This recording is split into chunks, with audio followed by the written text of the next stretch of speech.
G'day legends and welcome to the Cricket Mentoring Show. This is the first show of this series and we're really excited with what we're going to bring to you. My name's Tom Scully, I'm the founder of Cricket Mentoring and head mentor here, and with me is Blake Reed, our senior mentor. Reedy, welcome, how are you? I'm good, thanks mate. It only took you about 4 or 5 years to get me a gig on the show, but no, it's great to be here and looking forward to it. Yes, well, we've had the Cricket Mentoring podcast going for quite a while now and we're just trying to bring more value, add more value to our audience, and with so much cricket going on around the world at the moment, we thought we'd just create a little show. We're going to try and come to you guys every week and try and give you a little bit of value and give our thoughts on what's going on in cricket around the world. So, Reedy, what's happening in cricket around the world at the moment? Obviously we've got the all-important 5th test coming up, the Ashes. We're waiting on the toss currently as we speak, as we record this, so it's exciting. Looks like a green wicket, so who knows what will happen there. I've been really enjoying South Africa and India. I think that's been one of my favourite series for a while. It's proper cricket. Bit in it for batters and bowlers, which is important. Absolutely, and I haven't been watching much of that. It's on a bit late at night for me. I'm trying to get to bed early these days, but Reedy stays up and watches that, so he'll fill us in on a bit of that. Obviously, Bangladesh are in New Zealand at the moment and just finished their test series, which was very exciting. We've got the women's Ashes coming up, and well done to Alana King, who was a cricket mentoring mentor last winter. She worked in our female winter academy, so really proud of her, and congratulations to Kingy. And then the Under-19 World Cup is getting underway this evening with Australia taking on host the West Indies, which we're very excited about. Obviously, our boy Teague Wiley is going to be opening the batting, we think, for Australia. He opened the batting in the warm-up match, so we'll be talking a little bit more about that later in the show. But we're going to start with, what have we noticed in world cricket? Reedy, you can kick us off. What's going on and what have you noticed in world cricket? I think it's been, as you've seen, the Ashes and even in South Africa, it's been carnage. Batting looks extremely difficult at the moment at the highest level, and I think there's been some favourable bowling wickets, and I guess some people enjoy that. They want to see more of that. Some people want to see more hundreds scored, I guess, but I think it tests every part of your technique, and that's something that I'm sure we're going to discuss a lot more as we go. But I think potentially, white ball could officially be having a serious effect on techniques and getting some batters into trouble, I reckon. Yeah, absolutely. Well, it's something we talk about a lot. The more white ball that's played, the more your method and your technique goes away from what's needed in red ball. The more you sort of practice your hitting, you forget how to leave the ball, and there's so many other things that just little things that over a period of time creep into your game. And so much white ball cricket at the moment that it's no doubt having an effect on red ball techniques and temperaments, the ability to bat long periods, the ability to leave balls, the ability to absorb lots of pressure. It's absolutely testing them all at the moment, and I think there are some pretty poor techniques out there. It's something that we talk to all of our players about, is if you want to play at the highest level, you have to have amazing fundamentals, otherwise you will get found out by the moving ball. And you can get away with it when the ball doesn't move, you can get away with it on flat wickets and in white ball cricket, but as soon as the ball starts to move, and guys like Jimmy Anderson or Pat Cummins and these world-class bowlers, they're gonna found you out, as a few guys have been sort of found out in this test series in Australia, in Bangladesh and New Zealand, and also in South Africa. Yeah, but at the same time, I don't want to be facing Pat Cummins bowling those absolute laser beams either. So credit to them for being the ones out there as well. And we're certainly, what we're trying to do here is just sort of add some value. We're certainly not trying to be armchair critics. We know how tough the game is. We're both obviously played a fair bit of first grade cricket and not a whole lot beyond that. So we know these guys are exceptional cricketers, but we're just sort of offering our sort of 2 cents on what's going on in the world. So for me, what I've noticed is Test cricket is still the best format, and most cricket lovers, most people I talk to, probably not your teenagers, but most people maybe over 20 or 25, they love Test cricket still. And there's been a lot of sort of backlash in England, I know, and towards the England Test team, because what they're doing at the moment is a byproduct of their sort of prioritising white ball cricket. And obviously England's been one of the best white ball teams in T20 and ODIs for the last few years, last 5 or 6 years. They won the 2019 World Cup. But it's been at the detriment of their red ball cricket. They've prioritised white ball cricket in their formatting and throughout their summer, and it has meant that the red ball game has really sort of fallen away. And you can see in the England Test team, 3-0 down, almost 4-0 in the last Test. People love Test cricket, and we need good quality Test cricket. We need a good product for it to keep going. And I was absolutely on the edge of my seat in the last Test where Australia were trying to bowl England out. England were just going for a draw. They weren't even trying to win.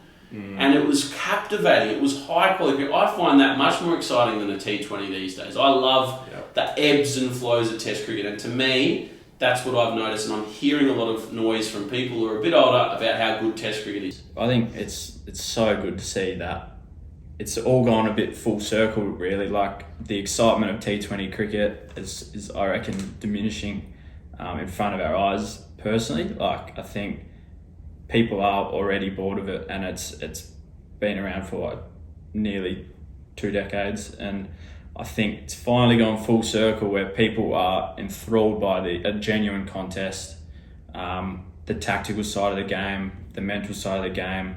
They're starting to see the deeper levels of cricket, and that's something we enjoy the most too, I'd say. And it's good. It's good for cricket. And it's called Test cricket for a reason, because it's an ultimate test of all of your sort of pillars. It's a test of your technique. It's a test of your temperament, your tactical side of the game. It's a test of your mental and your emotional skills to be able to back up day after day. It's a huge test of your physicality and how well your body can recover. So, yeah, and that's what it's about. Like, T20 cricket can be exciting at times, but often the games just go a similar pattern. You know what's going to happen, whereas Test cricket can sort of turn so quickly, and then you've got two guys that have to fight. And I think Johnny Bairstow's innings in the last Test was amazing, sort of counter-punching the Aussies, and yeah, that's something I'm loving, and I really, really hope that the governing bodies, the powers to be, the ICC, and then all the governing bodies really try and prioritise Test cricket moving forward. I know that TV rights are a lot about T20 cricket and T10 cricket even, but I really hope that the governing bodies continue to give some value and some priority to red ball cricket, because in my opinion, I grew up loving Test cricket. That is the pinnacle. Yeah, I think the World Test Championship was a step in the right direction. I think it still it can be held even higher in the cricketing hierarchy, like the world, I guess. I think it's got to be the most important one, and I think New Zealand winning that sort of showed that any team can push to win it. So there's a nice balance there, and I think it's good for the game. Well, as we speak, England have won the toss. I believe that's the first toss England have won this series, and that is big. I wanted England to win the toss in Sydney because I believe that would have given them a better chance of winning the game. If they were to be able to do what they did, I think bat first. They ended up, Australia won the toss and bowled and batted, and obviously then dominated the test. But Joe Root's won his first toss for the series, which will make a big difference. We've got the screen next to us. England wins the toss and fields. Interesting decision. It's obviously very green down in Hobart, so there must be a bit of moisture in the wicket. Looks like there's overhead conditions. It's been a bit wet. So very exciting. I like the fact, I really am happy that England have won the toss, gives them the best chance to sort of use the conditions well, which evens it up a little bit. I love that sort of when the overseas team wins the toss and gets to do what they want to do first, or they get to bowl or bat first, it slightly makes the contest more even, rather than the home team getting the best of the conditions, which the foreign team aren't used to. I think, good result with England winning the toss. Still think that's an interesting decision. I've heard Warney and a few others this morning on the Big Bash commentary saying while Hobart can look like that, it can be deceptively flat, and I think you look at the surface, that's very even. So it should be. I think pink ball maybe though is a different one. I think that is going to zing around on that grass. So time will tell, and if Aussies get knocked over in 2 sessions, well then they'll be bowling with the pink ball on the same wicket under lights. So time will tell. Yeah, that could come back to bite them actually. Yeah, it'll be interesting. Now let's move on to what we've enjoyed. What have you enjoyed, Reedy? We've sort of said what we've noticed and a little bit about enjoying the Test cricket stuff, but what have you enjoyed? Yeah, well, going back to that South Africa series, I think watching cricket there is one of the best contests you can see. I think there's been a couple of epic games, and they're currently in the deciding test now, which looks like it's going to come down to the wire again, with a big chase again for South Africa. But one of the best things I watched this year, I reckon, in cricket has been that run chase in the second test. Watching Dean Elgar do everything he possibly could to win that game for his country. I think that could be a real turning point for South African cricket. They're starting to gain a lot more confidence in what they're doing, that's for sure. So, but I think seeing that chase, a run chase, as we know, it's one of the hardest things to do, and I think it tests you mentally, tests you technically, tactically. They're going to be spreading the field to certain players, all that sort of thing. So it's it was enthralling, and I stayed up pretty late watching it. So as I said at the start of the show, I haven't watched any of the series. I sort of am with the family in the evening, or trying to get to bed early, or coaching, so I don't get to watch it, unfortunately. I haven't been watching it, but you've been filling me in and telling me it's the best. Test cricket in South Africa is the best to watch because it's a real competition. It's a real even competition between bat and ball. If you bowl well, you get rewarded. If you bat well, you get rewarded, and it sounds like it's been really, really exciting. For me, what I've enjoyed is I always love an underdog. I always love someone coming back against sort of the odds, and I love seeing Usman. I'm not a huge Usman fan until recently. I've really enjoyed his social media sort of antics and how he's really personable these days, so I've really warmed to him in recent times, but I really enjoyed seeing him do well, not just sort of getting 100, but getting 200. I really enjoyed him doing well, and I love that sort of underdog story. I love seeing Ross Taylor get a wicket with his final ball in Test cricket to win the Test match, and then these teammates mob him. For me, that's what the game's about. It's enjoying the success of your teammates and the success with your teammates. So Ross Taylor's final match, they all got around him, and no doubt there was plenty of beers in the change rooms after that.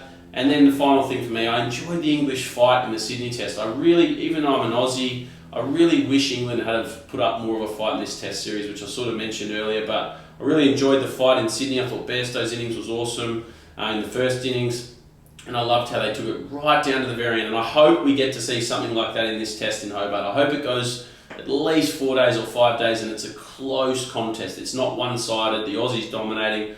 Really love to see the English put up a fight, and I'm sure I was just thinking then, as Pat Cummins was doing his interview, as a fast bowling captain, he probably wasn't too disappointed losing that toss and getting to take the new ball on a green seamer in Hobart. Yeah, well that's it, yeah. But I think, going back to Ross Taylor, isn't it funny that some rubbish can get wickets in cricket? And you see it so often in cricket, it's pretty funny. I hit a fully to cover on the weekend. That's just how the game works, sadly. But with the Ashes, it has been disappointing. But yeah, hopefully this game, they can finish the series on a high note and have a bit of excitement. First test in Hobart, so Ashes test in Hobart. Now, just on that point of shit getting wickets, I've had a few conversations this week with good young players who say that they keep getting out to bad balls, or the change bowler comes on or whatever. And for me, it's all about our level of focus dropping. So we focus hard when sort of we're facing the good bowlers or we're facing good balls. And when we get a full toss or drag down or whatever, we have that moment where we just let our focus dip a little, and that's where mistakes live. That's where mistakes happen, is when our focus just dips a little, and it happens so often. You see the full toss, you see the drag down, you see the part-time bowler come on, and that just breaks the batter's concentration, just breaks the level of focus, and that's where a mistake happens. It's certainly not because it's a good ball, but it does happen way too often for what like it should be. Yeah, I've made a career out of that. As an opening batter, I've spent many Saturdays sitting or getting through the tough opening spells, and then you get out for the first change or the spinner, and then all of a sudden you're sitting there for 70 odd overs watching your mates pile them on against the lesser of the attack. So yeah, very frustrating, isn't it? Now, next segment of this show is what we haven't enjoyed. Reedy, what about you? My mates will give me a bit of stick for this because I've been banging on about it since it happened, but the MCG wicket I thought was really disappointing. I thought they went way too far to the extreme of trying to make it exciting, go off the back of the dead pitches in previous years, but I think it was 11 mils of grass, and that for Steve Smith to come out and say he's never played on anything like that in his career. He's played a lot of cricket in his career. For him to say he's never batted on anything like that, has never seen seam movement like that, I think is extraordinary. And I actually thought what we saw unfold was just inevitable, and I didn't think there was a genuine contest between the bat and ball. Yeah. I thought some guys dug in, but even when they were batting for long periods, they never once looked settled. There weren't many of the classical shots because you simply couldn't play it, otherwise you're Gonski. Yeah, well, we sort of disagreed a bit on this during the test match with a few messages. I thought it was a pretty good wicket. I didn't mind the ball but dominating the bat in test cricket for once, but it's sort of the way it panned out and the way what Steve Smith said afterwards, it did sort of seem like it maybe was too extreme. But I'm absolutely not against a few sort of tricky wickets, but what you want with test cricket is it might be hard for the first day or few sessions, but ultimately you want it to then flatten out and maybe turn later on in the match. But it seems like this wicket didn't do that. You'd rather see deterioration like Sydney, I think, and it's what you do see in South Africa. I think that makes it a bit more of a better contest. But that was just an absolute minefield, and good luck to anyone. Well, as we speak, the screen has just said Bairstow is ruled out of the fifth test with a thumb injury. So that's massive news for England and very unfortunate. Obviously, the best batter for them in the first innings in Sydney, Johnny Bairstow. So not sure who, Ollie Pope will probably come in, or I think Sam Billings might be in. Billings might be getting the gloves, I think. Yeah, so we'll see what happens there. Now, for me, something that I haven't enjoyed is I think the Big Bash has too many games. I don't even know when games are on at the moment. This Big Bash, I've been really quite disengaged. There's games on during the day that you don't even know about. I couldn't tell you who's doing well and who's not. Obviously, I follow Josh Philippi and Wellesley really closely and check their scores, and I keep an eye on the scorchers with Vokesy as the coach, but I just think it's too long. And living in a bubble, the players now are saying to Buck on the phone this morning that I just imagine the players don't enjoy it as much as they used to in the past. That you get to have a 2-month period where they could sort of play every few days, travel around the country, have a good time, and it was a real spectacle, big crowds, and a real sort of a great energy around the Big Bash. But I feel like that's not there anymore with so much COVID and so many. They're all in a bubble and they can't do much. And the Scorchers boys, for example, are away from home for 2 full months. It must be so challenging for the players. And for me as a cricket lover and a spectator, I just don't have that same love. And we're into BBL 11 now as sort of the first 7, 8, 9, 10 years. Yeah, no, it's becoming blatantly obvious. You can see it. You can see the players are pretty cooked with what they're having to deal with, being in the bubble life. I think that takes out of them emotionally and mentally, mostly. I think Adam Zampa came out and said that he's struggling to get up for it now. I think in games you see very similar patterns all the time, and they just, through the middle overs, teams are really struggling to, I guess, come up with a decent plan of how they want to go about it. And then the power surge is actually having a negative effect on the batting side, which is an interesting one. Maybe they're not adapting their game well enough though. And then, yeah, it's just the games are just fizzing out really quite often, and it's tough viewing sometimes. It's, frustrating. Yeah, a product that has given so much value for a long time now is going to have to be looked at quite closely by Cricket Australia. The powers to be, I think Jason Berendorf came out and said, they asked him what would you change about the Big Bash, and he tried to be diplomatic, but he sort of said it's been spoken about that it goes on for too long. So I think the players feel that sort of pinch as well. So time will tell with what happens with the Big Bash, but yeah, watch this space, I guess. Next year it'll be interesting to see what they do. And obviously it all comes down to dollars, it comes down to media rights. The more games they show on TV, the more money they get paid by the broadcasters. So money has a huge sort of impact on the decisions that are made, but hopefully the players and the cricket audience are sort of taken into account as well. Yeah, you're not really in the Twitter world, are you? But you see it every time there's a game on. There's people like, what's going on here? Like, it's just, there's no crowds. They're bored of it. They're seeing the same stuff over and over. So yeah, I think when it was early and each game had a lot of riding on it, you played each other twice, was it roughly? Max, home game, away game, and then finals. Like, I think teams will have to then be really on and firing to win the tournament rather than, like, there's about 3 or 4 different waves of form before you actually get to finals, and then anything can happen, really. Now let's move on. We're going to try and add some value. So we've just done a bit of a wrap of what's going on in the world. And with this sort of today, we want to talk about Virat Kohli, the great Virat Kohli, one of the best batters ever, one of the best batters of our generation, part of the Fab Four and the Big Four that gets sort of talked about, along with Root, Williamson and Smith. He's been out of form for some time now. Hasn't scored 100 since 2019. His average in Test cricket since the start of 2020 has been 30-something, and his numbers are way down on what they used to be. And now Steve Smith's sort of not dissimilar since the Ashes in 2019. He's averaged 40, which is well below his average of 61 before that.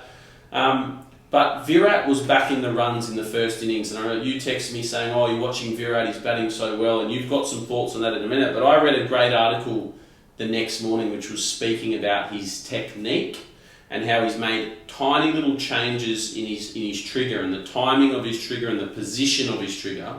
And whoever was writing this article on Cricinfo, it was a great article, knew what they were talking about with technique. They really understood the little intricacies of technique, and they said how inches can make a difference in batting. And now I've thought about that, and for some time I've been saying to our players, little things make a big difference. Little things make a big difference with technique. You're slightly off and it'll make a big impact on how well you hit the ball. But after reading that, I started saying to players this week, millimetres make a difference with technique, not just inches. If your bat face is slightly too close, it can have a huge impact on your bat swing, your bat path.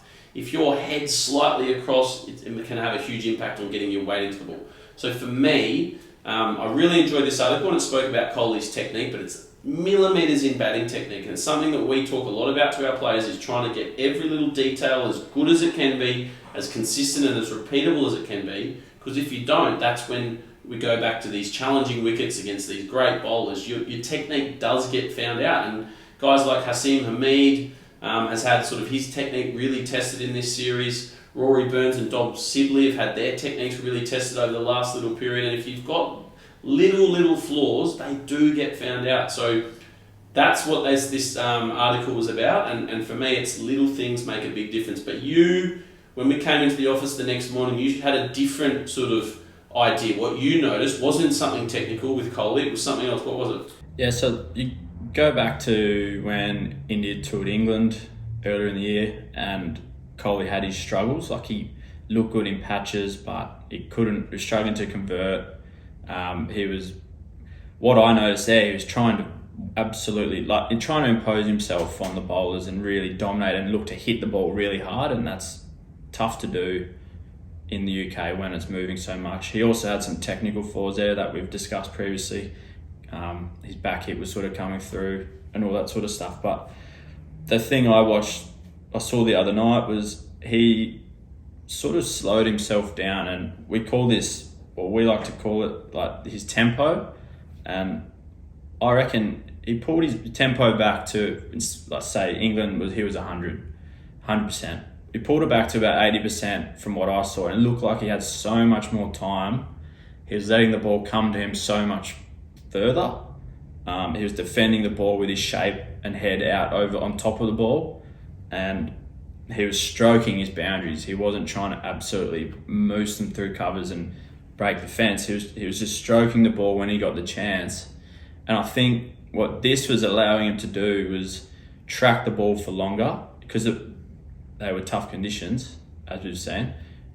It was allowing them to track the ball longer and make a better decision more often, rather than sort of being right out in front, making that decision early, looking to hit the ball all the time.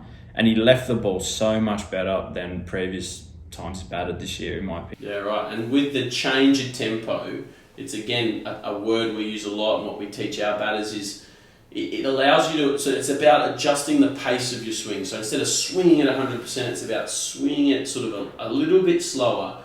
And that allows you to make little tiny adjustments if the ball does move.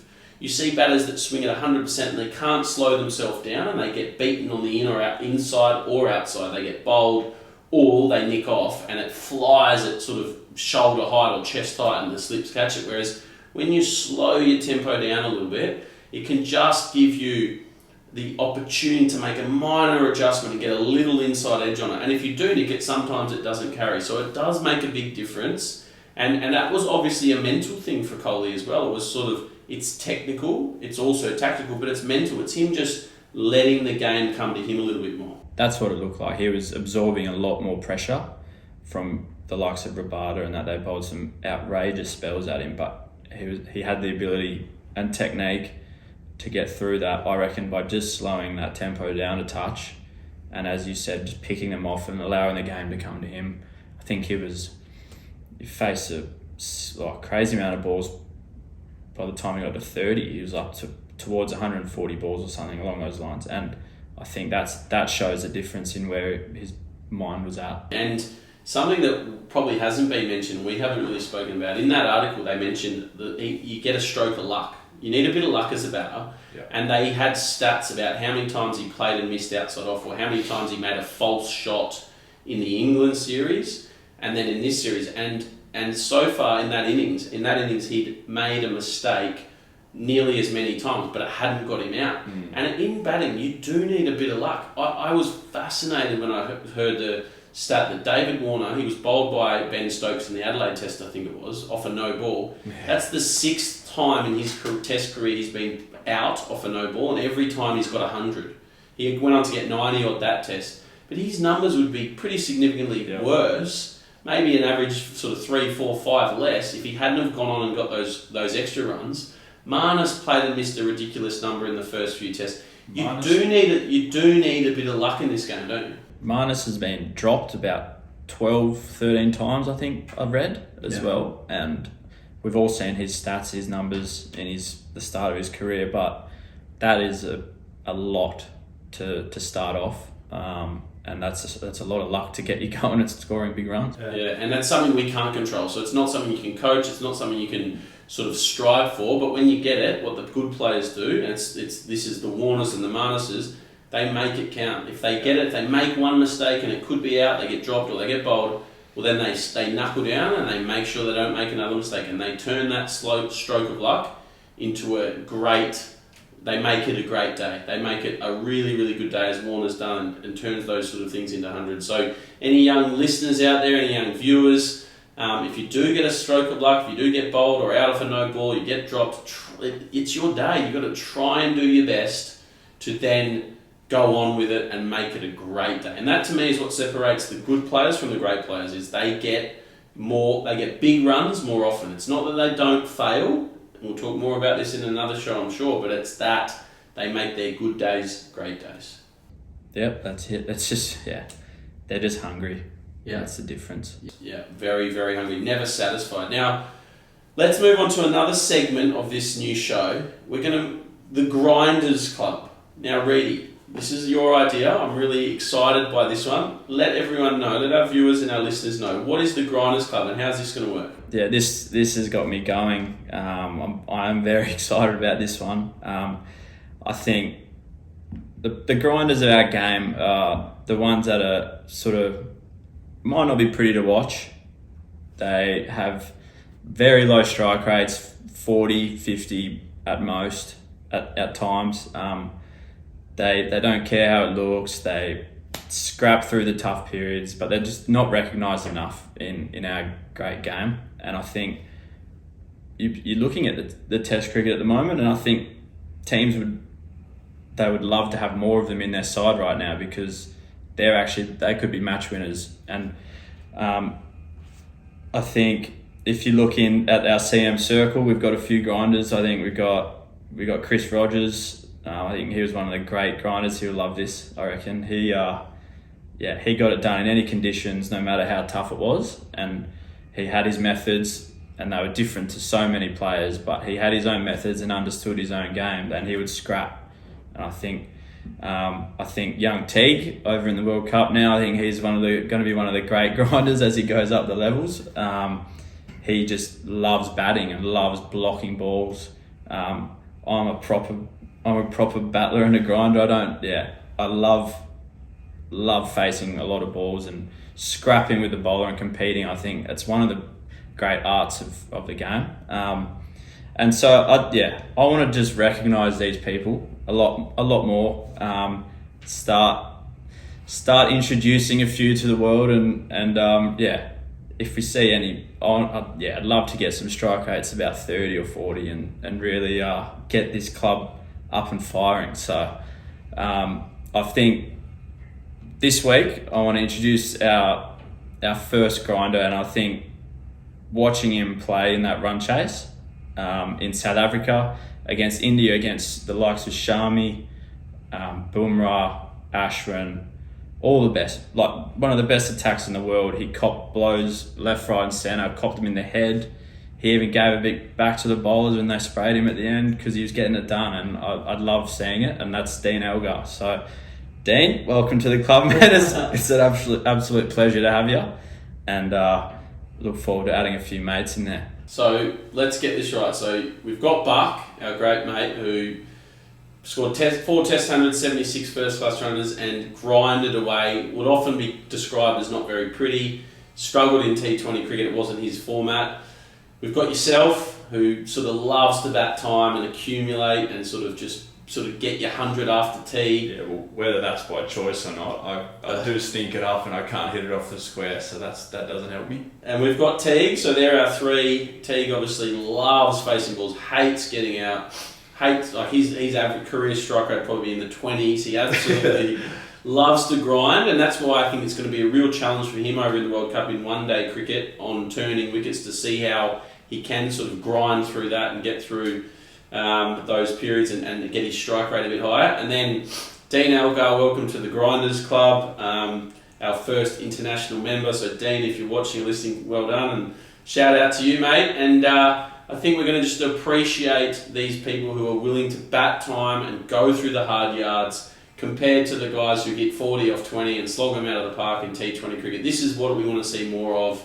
And no doubt there'll be other players. We've got to mention a few previous gurus who may join the club retrospectively in the future. Guys like Alistair Cook and Rahul Dravid were proper grinders as well, weren't they? Yeah, well, Cookie was my favourite player of all time, I reckon, just about. And that would, a lot of my mates again would spray me for this. But I just loved the different aspects that he brought to the game, and my goal here is I want to bring grinding back into fashion. I want to bring that back and get people embracing it a bit more, because how often do we see young players, they might face a lot of balls for not many runs and they think it's a real bad day, and I think we need to get that trending in the other direction. With Test cricket looking how it is right now, you got to embrace that and enjoy the challenge of competing and scrapping. Yeah, well, for me, I say to the young players that I work with, I say I'd rather you get 40 off 80 balls than 60 off 60. Yeah. And that might sound a bit silly, but I think the best learning for any batter, and especially young batters, is in the middle.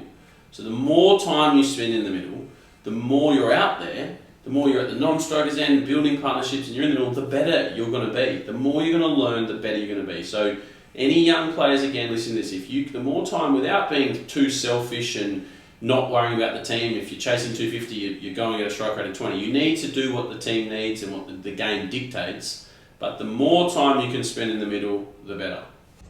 Yeah, that's it. And scoring runs, there's different periods where you're going to go well, you're going to struggle. So I think facing a lot of balls teaches you to adjust to those periods and to recognise them. And I think it's an important part of batting. As we talk, the Aussies are singing the national anthem, and Steve Smith and Marnus have got their eyes closed, look like they're in the shower, banging out the national anthem, which is good to see. Good to see the boys with a smile on their face and enjoying it. So, moving towards the end of the show, we've got a few questions. You did a post on Instagram earlier in the week, Reedy. So we're going to answer a few questions. What do we got? Main one that stuck out to me was what can we do when we are out of runs? Do we need to play long innings out the middle? And I think that just goes back to what we were discussing. Spending time in the middle is that's the best place to learn and the best place to start understanding yourself and developing your blueprint of how you want to score your runs. I think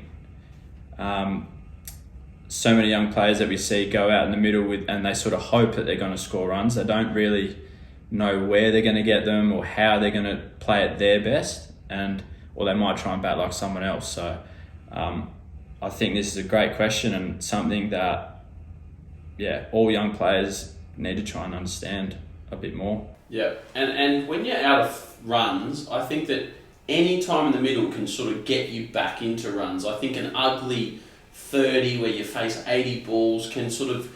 I feel like the game rewards you for the hard work you put in at some point in the future. So if you can stay in and score an ugly 20 or 30 or whatever, well then you're live. I've seen it so many times. You can get rewarded next innings or next innings after that. Whereas on the flip side, when you play a stupid shot or a rash shot, often you get punished the game after. And this is just my theory, but I've seen it many times where blokes play a cowboy shot and the next game they get out to a screamer, they get out to a good ball that lifts or something. Whereas the guy that grinds for an innings, he gets a bit of luck the next innings go his way sort of thing. But my thing when you're out of runs is what we do is we generally dwell on what's happened in recent times and we really sort of think about what's happened and we sort of play all the innings over in our head, and that creates really negative energy in our mind and our body. We overthink things and we're like really living in those last few innings. No doubt that you've scored runs or you've had good innings in the past. And what I encourage the athletes I work with to do is to go back, is to just move on from those previous failures. Whether it's 3, 4, 5, 6 low scores, I think you've got to put them to bed and say, what's done is done. And I encourage the athletes that I work with to say, right, I want you to go back to a time where you were batting at your best. Think back to a time. Shut your eyes and think back to a time. You might have got one big score, you might have got a string of scores in a row, but what was it like? What were you doing? Where were you scoring? Where were you getting your boundaries? How were you playing? What did you feel like? And try and live in that time, because that will create positive energy. It'll create positive sort of thoughts and positive emotion. And when you walk to the middle next time, if you can be spending all your time thinking about those previous innings, you're going to walk to the middle feeling far more confident, feeling far more clear and far better about yourself and your game than if you've just spent the last week dwelling on 5 low scores. You're going to go there feeling really tense, really nervous, really anxious, and that's not where you're going to play your best cricket. So my encouragement will be, if you're out of runs, go back to a time you're playing your best and live in that, and you'll go out and you'll feel better. Yeah, no, I agree 100%. That sort of visualization can just change how you feel, give you that confidence. Try and visualize you facing the bowler that you might be coming up against, or when you previously have, or whatever it might be. But I think it's also important to remember that when you're out of runs, you might not actually be out of form. So it's trying not to ride the roller coaster there and just take things as they come, but keep trying to do the right things over and over. Yeah, and accept that the game is hard. The game is really hard. You're gonna have more bad days than you have good days. So first ball bowled, Broad's fallen over, big appeal, Warner left it, hit him on the pad, and not out. Broad's laughing after falling over. So you're gonna have more bad days than good days as a batter. And you've got to accept that. If you deny that, you'll always be fighting against yourself in the game. You've got to really try and understand that the game is hard. And if you just keep putting in the work, you keep trying to do the right things, and you stay positive, and you trust that everything will be okay, if you keep doing the work, you will get runs eventually. And again, it comes back to when you do get runs, you turn your good days into great days. Well, then for me, that's what I think the best players are able to do. They're just able to park the low scores. Like you say, they might not be out of form, and then you just move on. And one final thing, a little story from a personal point of view. At Christmas time last year, I've told you this story already, I've told a number of my athletes this story, that Christmas time last year, I decided I was going to retire from grade cricket. I sort of hadn't scored many runs in the previous few years, wasn't enjoying it as much because I wasn't contributing, and with a baby number 2 coming, I thought it was time I needed to be at home more. So I sort of, going into the second half of the season, I decided, and I started to think back to when were the times I scored my runs? When did I do well? When were the innings I scored runs? And what did I do when I scored runs? and I started to think about certain innings and certain shots I played that I remember. Obviously, I don't remember everything, but certain shots of certain bowlers, and I sort of started to work out what the trends were. And I made a commitment that every time I drive to the ground on game day, instead of calling someone or listening to the music or a podcast or whatever, I would put my favourite music on, music that made me feel good, and I would remember the innings that I'd done well. I'd remember the innings and the shots I'd played well, the times I'd batted well. And what that did is, by the time I got to the ground, I had this warm, fuzzy feeling in me, and I had this confidence that, yeah, I'm a good player. I can do this. Because we often forget what we've done in the past. We keep living in the now, and if we haven't got runs in recent times, we forget what we're capable of. And for me, that was such a powerful thing. And the second half of the season was the best I've batted in years. Got a few runs, got 450s in my last 5 innings. You got me out in the other innings, trying to slog you over mid-wicket. Sure.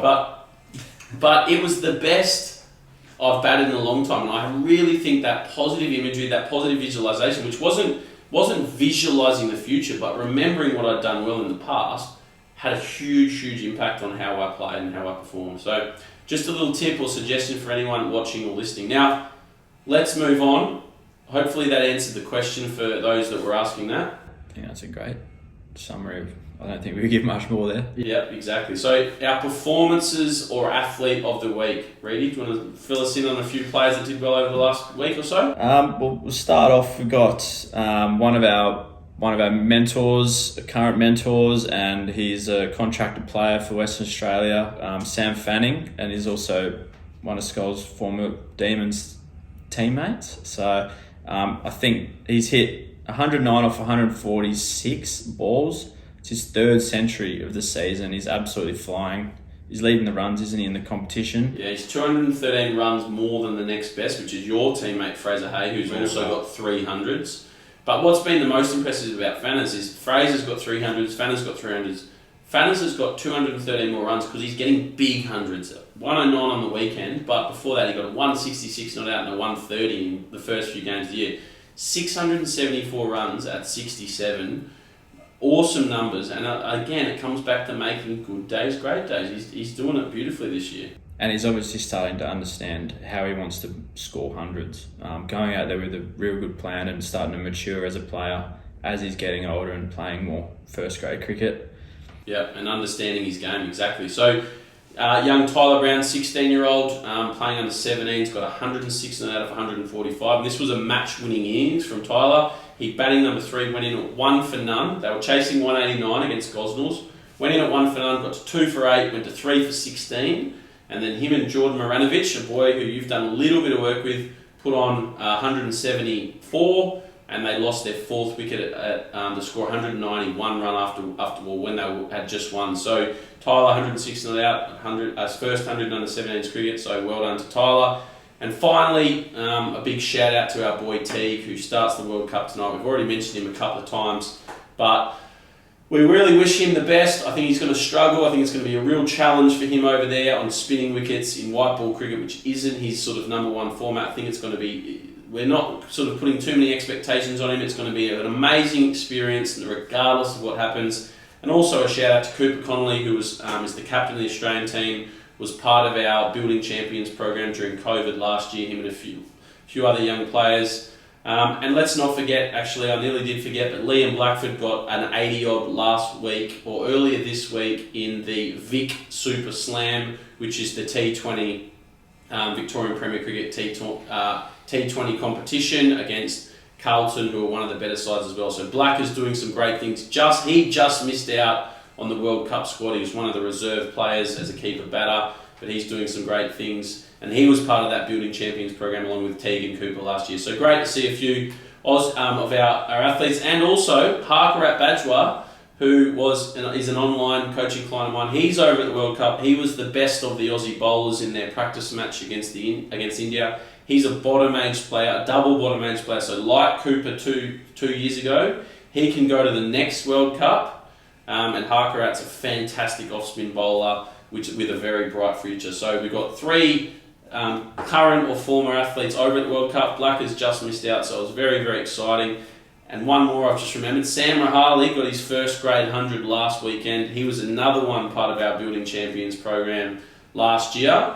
Haven't done so much with Sammy for a little while, but still stay in contact, and he's another one that we should give a mention to. So, yeah, fair bit going on. Yeah, the young boys all doing very well. I'll just stop you there. Can we just go back to Teague? You've mentored him for a long time now.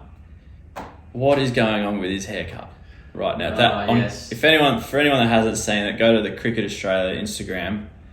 It is very interesting to say the least, but it's sort of summed Teague up. He's his own man. Well, I messaged him about it. We put something on our story asking our viewers our followers, if it was a good haircut or not, and he said, under-19 World Cups are for bad haircuts, aren't they? Because you see the photos of Adam Zampa and Mitch Marsh and Kane Richardson and those guys from 10 or 11 years ago, and you sort of think, what were you thinking? So I don't know if Teague's done it on purpose or that's how he's wanting to look at the moment. But yes, it's an interesting one. And he's been dancing on his balcony in his World Cup kit. So yeah, you might get to see that if you're lucky. During isolation in the West Indies, it was a little bit, a little bit bored, a little bit going a bit mad, not doing any cricket, not training, and he sent me a few funny videos of him on his balcony. And as we speak, Usman Khawaja just played and missed his first 2 balls off Ollie Robinson, then he's got off the mark. First runs for Australia. So, we're about to wrap up, Reedy. What are our predictions? What are our predictions for this 5th and final Ashes test with the Aussies? None for 2 after 1.4 overs. My prediction is Usman's going to go again and he's going to score 100 this test. I think when a player's happy with where he's at, his life away from cricket, and he's just peeled off 2 absolute belters. I think he's going to go again. And I think looking at this wicket, it actually looks pretty even and it's not doing an outrageous amount. So I'm going to stick with that. Yeah, well, I think I don't particularly agree there. I think Usman opening is a completely different kettle of fish. He's going to be really, really challenged against the new pink ball. I think Australia's going to be too strong again, but with England winning the toss, as I said, it's going to make it more even. I don't think it's going to be a high-scoring test match in the first innings in particular. Maybe in the second innings we might see a few more runs, but I'm backing Steve Smith for some runs. I think Steve Smith is too good a player. He'd be disappointed with this Ashes series. He's dominated the last few Ashes series, and I just think he'll be hungry. He'll be hungry to remind everyone of why he's such a good player. He's the best player in the world in this format. And I think he'll be wanting to show Marnus and Joe Root and every Warner and everyone else who are just chomping at his heels that he's still the man. And I'm backing Smudger for a few runs. I think he deep down would be pretty sick of watching Marnus and the other boys go well. So I think he would be actually taking that to heart a bit. And this game's a big chance for him. Yeah, absolutely. Well, legends, that's it. We're going to wrap up the first Cricket Mentoring Show of 2022. We've recorded it today, day 1 of the 5th test. We're going to try and get it published and out to you guys ASAP. So thanks a lot for tuning in, whether you're watching on YouTube or you were listening on the podcast. We really appreciate it. We hope you enjoy this. Give us some feedback, please. If you've got any sort of comments, would be greatly appreciated, whether it's on the YouTube channel or on the podcast. Send us a DM on Instagram. Make sure you check us out, obviously at Cricket Mentoring. We look at our DMs and we'll reply to as many as we possibly can. So any feedback would be greatly appreciated. Let us know what you think of Reedy's debut on the podcast. He was pretty nervous before this, but I think he's gone all right, the young fella. Trained him well. Good luck to anyone who's playing cricket over the weekend. Go out, get it done. Hopefully there's a tip or 2 in the podcast, in the show, which can help you with your cricket. So any final words, Reedy? No, just thanks for having me finally, mate. It's glad you think I was ready now. Well, it was actually Reedy's idea, this show, and he sort of put it all together, so hopefully you enjoy it. So cheers, legends. Enjoy.